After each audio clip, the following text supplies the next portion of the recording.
යාළුවනේ මම අද කස්ටඩ් පුඩින් එකක් හදාගත්තා. මේ බලන්න ලස්සන කොහොමද කියලා. දැන් අපි බලමු මේක හදාගන්නේ කොහොමද කියලා. මම අරගත්තා කස්ටඩ් පවුඩර් ග්‍රෑම් 100ක්. ඒ වගේම කිරි කෝප්ප 3ක් ගත්තා. සීනි මේස හැඳි 7ක් ගත්තා.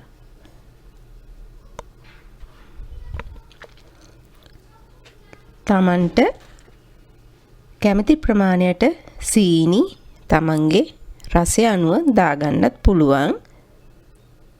මම මේ කිරි කෝප්පෙට සීනි මේස හැඳි 4ක් එකතු කරලා දිය කරගෙන තිබුණේ. දැන් මේක මම හොඳට මේ විදිහට කිරි ටික දාලා කවලම් කරගන්නවා.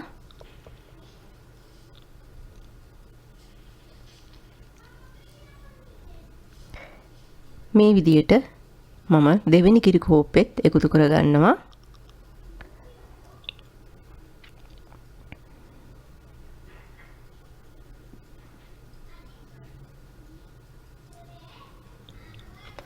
මේක හොඳට අපි මේ විදිහට කවලම් කරගන්න ඕනි.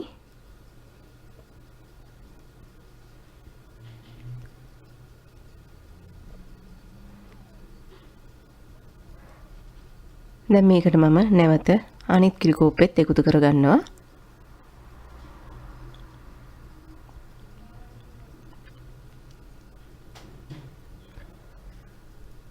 මේ විදිහට මම මේක හොඳට දිය කරගෙන තින්නේ. මේකට මම තව සීනි හැඳි 3ක් එකතු කරගන්නවා.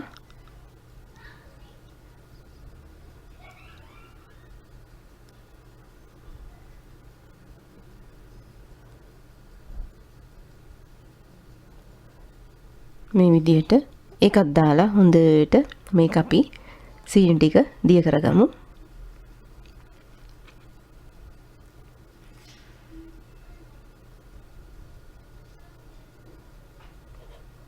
මම මේකට වැනිලා එකතු කරගන්නේ නැහැ. මොකද මේ කස්ටර්ඩ් පවුඩර් එකේ වැනිලා තියෙනවා. දැන් මේක හොඳට දිය වෙලා තියෙන්නේ. දැන් මේක අපි ලිපේ තියලා මද ගින්නේ තමයි මේක හදාගන්න ඕනේ.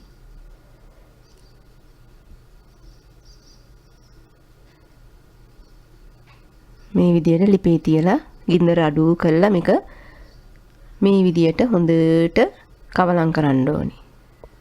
නැත්තම් ඉක්මනට මේක කැටි ගැහින්න බලනවා.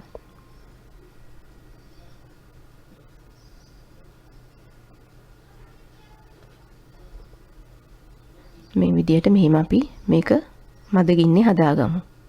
ඉතින් යාළුවනේ ඔයාලා මගේ වීඩියෝ වලට කැමති නම් ඔයාලා මට ලයික් එකක් දාලා මගේ වීඩියෝ ෂෙයා කරන්න. ඔයාලා අලුත් කෙනෙක් නම් මට සබ්ස්ක්‍රයිබ් එකක් දීලා කමෙන්ට් එකක් ලියන්න අමතක කරන්න එපා. ගොඩාක් ස්තුතියි මගේ යාළුවන්ට මගේ වීඩියෝ බලන්න එනවට. Thank you my friend watching my video. දැන් බලන්න මේක කස්ටර්ඩ් ටික තැම්බිලා හොඳට අපේ පුඩින් ටික දැන් හරි. දැන් මම මේ තැටියට දාලා මේක මේ විදියට Tamanට කැමති දෙයක් මේකට උඩින් දාගන්න පුළුවන්.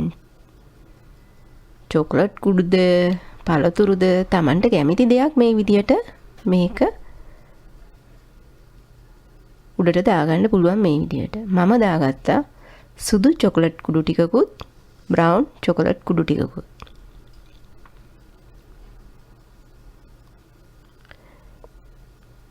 මේක මේ විදියට අපට උණුවෙන්මත් කන්න ගන්න පුළුවන්. මේක කූල් වුණාම ගොඩක් රසයි.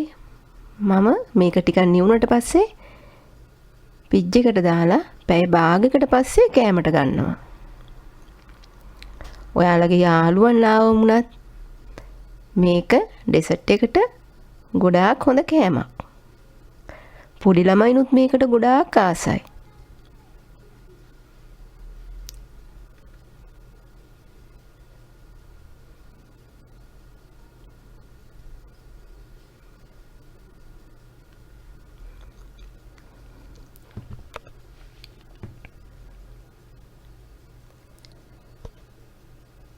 දැන් මේ තියෙන්නේ මේ විදියට මම සරසගත්තු මගේ කස්ටඩ් පුඩින් එක.